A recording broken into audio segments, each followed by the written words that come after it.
France Info. Les pharmaciens sont en grève aujourd'hui à l'appel des deux syndicats de la profession. Mouvement très suivi avec déjà plusieurs manifestations qui ont eu lieu ce matin dans des grandes villes.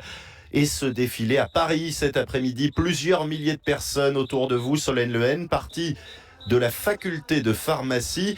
Les manifestants arrivent à leur destination finale, le ministère de l'économie. Oui, une manifestation qui a jonglé entre les averses et les éclaircies du ciel parisien. Cela faisait très longtemps que les pharmaciens ne s'étaient pas mobilisés autant. Ils annoncent de 70 à 90% des officines fermées. Aujourd'hui, certaines ont dû être réquisitionnées par les autorités de santé. Ce que réclament les pharmaciens d'abord au gouvernement, c'est un plan pour lutter contre les pénuries de médicaments. L'an dernier, près de 5000 ruptures ou tensions d'approvisionnement. Un nombre en hausse chaque année, regrette Sonia Jouve, représentante du syndicat USPO. Les pharmaciens n'en peuvent plus de passer des heures et des heures chaque semaine pour trouver des médicaments à leurs patients. En moyenne, on a à peu près une dizaine d'heures par semaine pour chaque officine, ce qui est énorme. Il y a quand même certains grossistes qui ont quelques boîtes le matin ou le soir, donc tout le monde se rue effectivement pour trouver ces boîtes. On appelle nos confrères, parfois certains confrères en ont, nous on n'en a pas. Et puis on a aussi la possibilité d'appeler les labos directement pour savoir si c'est une rupture longue. Donc ça fait beaucoup de travail. Voilà donc la première revendication, Nicolas, des pharmaciens aujourd'hui dans les rues de France. Problème de pénurie et des pharmaciens qui manifestent aussi, Solène, parce que certains éprouvent de grandes difficultés financières.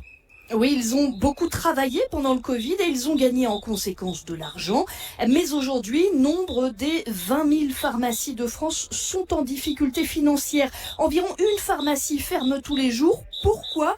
Le contre-coup de la hausse de l'inflation depuis 2 ans et aussi de la politique du prix du médicament selon Philippine Aumont, pharmacienne dans l'Oise. Ces prix-là baissent chaque année. La marge des médicaments diminue, donc notre marge aussi. Il faut savoir aussi qu'il y a une revalorisation des salaires qui a été faite depuis le Covid, qui est très bien pour les salariés, mais qui du coup met à mal les caisses des pharmacies. Et il y a un moment, l'argent, il faut bien qu'il vienne de quelque part. Alors dans ce contexte, cette manifestation, c'est aussi pour faire pression sur l'assurance maladie, avec qui les pharmaciens négocient depuis plusieurs mois la hausse de leurs honoraires, c'est-à-dire du montant qu'ils touchent sur chaque ordonnance de médicaments traités, dispensés.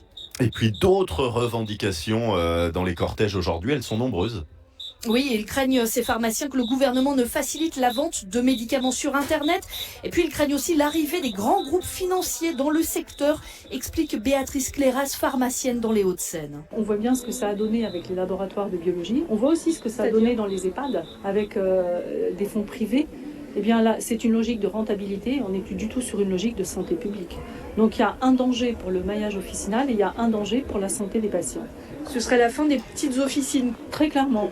Alors qu'il existe en effet encore un important maillage territorial en France, que le pharmacien reste souvent le seul professionnel de santé de proximité, les pharmaciens ne veulent pas que la France devienne un pays de déserts pharmaceutiques, comme il est devenu déjà un pays de déserts médicaux.